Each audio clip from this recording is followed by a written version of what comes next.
আজকে পড়ব আমরা পাঠ 25 পৃষ্ঠা 77। কবিতা আদর্শ ছেলে কুসুম কুমারী দাস।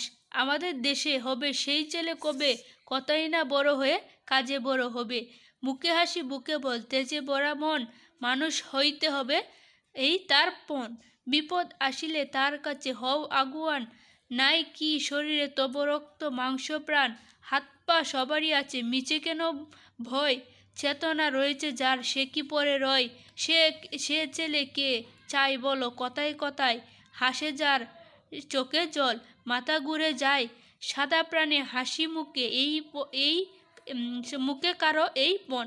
মানুষ হইতে হবে মানুষ যখন, কৃষকের শিশু কিংবা রাজার কুমার, সবারই রয়েছে কাজ এই বিশ্ব মাজার। হাতে প্রাণে কাটো সবে শক্তি করো দান, তোমরা মানুষ হলে দেশের কল্যাণ।